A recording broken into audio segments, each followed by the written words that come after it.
Welcome back to the show, guys. Today we're going to be doing a battle of the binders using some beef ribs. Now, binders are used to enhance the binding effect, thus the name binders, of rubs to certain dishes, whether it be ribs or brisket or whatever it may be. It's any protein that you're putting on the smoker or the grill. Today we're going to be checking that out. We're going to be using two different binders and then one test median. I don't know what you call it, like something to keep everything kind of in perspective, right? So we're going to do a beef rib with kitchen bouquet.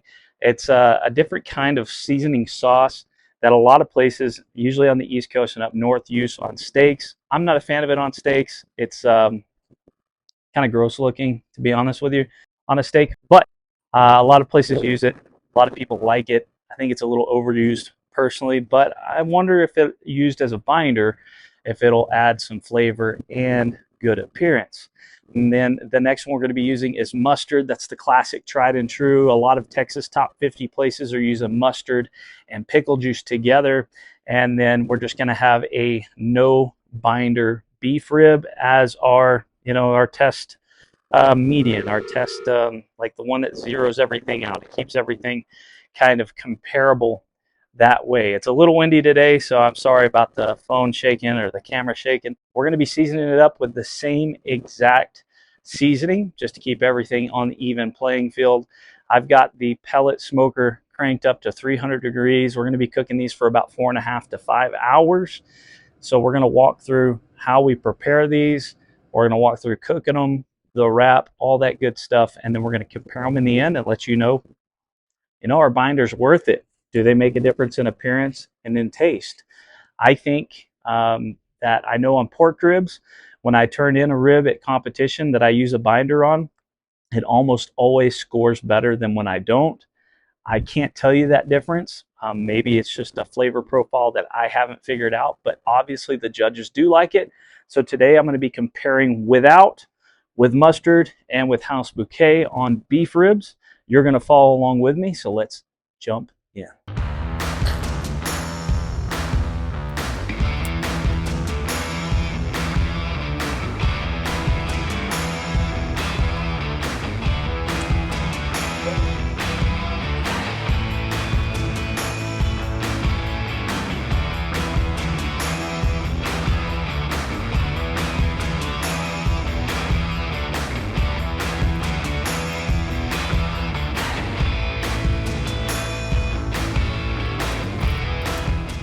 So we got our smoker set at 300 degrees. It's still coming up to temp. This is about the time that I like to throw stuff on, not when it's already up to temp, but give me a little bit of dirty smoke, especially on a pellet smoker. You want as much as you can get.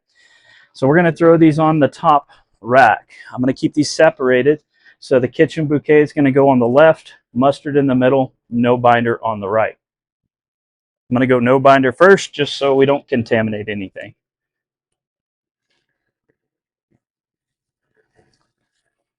Mustard, and then kitchen bouquet. Kind of get these a little bit closer together. Underneath this, I'm going to be putting a pan. That's just going to help kind of keep the grill from getting too messy. So we're going to throw that in there. I may add some water to that pan later just to help the relative humidity. Now, the great thing about all these binders is all of them are hydrophilic. That means that they're not oil-based. Oil-based binders such as mayonnaise, it's actually going to hurt your meat more than anything. It'll make it look pretty, and it's going to look really juicy when you slice into it.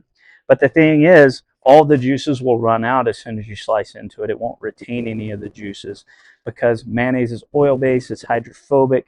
You're ruining that equilibrium between the cook chamber and the moisture of the meat. And so it's going to contain it all. It's going to stall. That's where your stall comes from. And then the second it gets to release all of that, it's like opening up a dam. You got like a shaken Coke bottle. As soon as you open it up, it's just going to spew out. There's still going to be some Coke in there, but not as much as if you just open the bottle without shaking it. It's the same concept as putting oil based anything on top of meat. Mayonnaise is going to make it look pretty. It's going to hinder smoke penetration. It's going to hinder salt penetration. It's basically going to put a layer in there between the flavor and the meat, and it's also going to put a layer between the moisture and the meat, trying to reach equilibrium and cause a stall and cause your meat to dry out as soon as you slice it. We're going to come check on this in about an hour and a half and see how we're going. So it's been about an hour and a half, and I have not opened this to look at it since I left you an hour and a half ago once we put them in there. Before I open this up and we take a look at this together, I'm going to make a prediction about how these are looking. So I'm going to make a prediction. Remember, we had the kitchen bouquet, the mustard, and the water.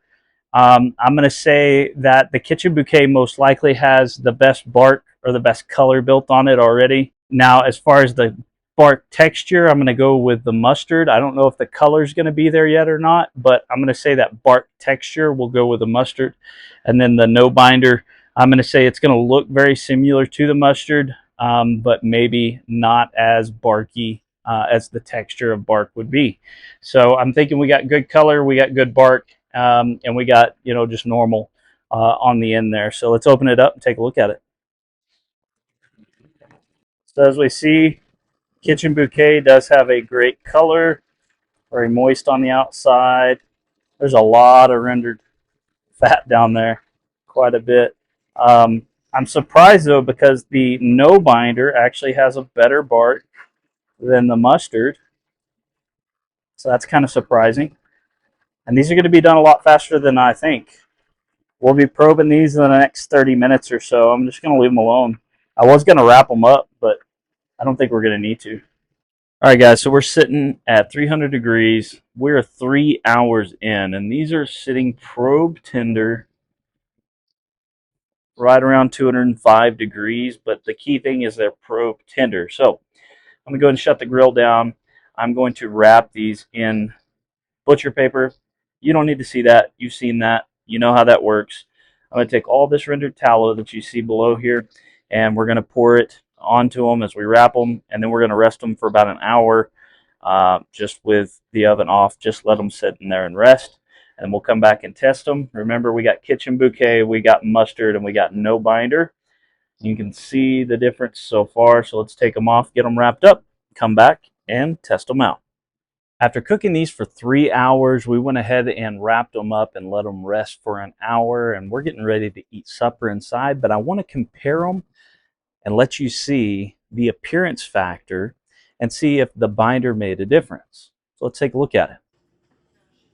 Again, we're going left to right, left being the kitchen bouquet, middle being mustard, and on the right side being no binder at all. And you can see immediately that kitchen bouquet had an absolute difference in the appearance of it. Now remember, this is something that's used in Delmonico style steaks where they just cake it on there and marinate it. This isn't what we did. We just put enough on there to put a rub on it. I wiped up everything else that was extra, and so we didn't do it like a marinade the way they would a Delmonico steak.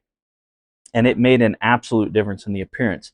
The mustard and the water, not a whole lot of difference in appearance. Now, I want to see if the texture of the bark is any different, because I know normally with a no wrap, it does make a huge difference. So we're about to pick these up. I've got a piece of each one of them, and we're going to taste them. So we've got the kitchen bouquet, we've got the mustard, we've got the no binder. Let's go with the kitchen bouquet first. It's nice and dark bark. Take a test. It's really good. That bark is barky, but the meat underneath it, super tender, buttery, soft. Great flavor. I'm going to go with the water next to kind of cleanse the palate, kind of give me a good medium to go off of. Nice and juicy. Take a look at it. Good stuff. All right. Bark is still extra barky. I'm not sure that the kitchen bouquet made any difference on the texture of the bark, but buttery smooth meat, delicious. You can taste all the seasonings. I feel like the kitchen bouquet was a little bit of a cleaner taste, lots of the same flavors, but just cleaner. Now let's compare it with mustard to cap it off. I'm going to say flavor-wise, the mustard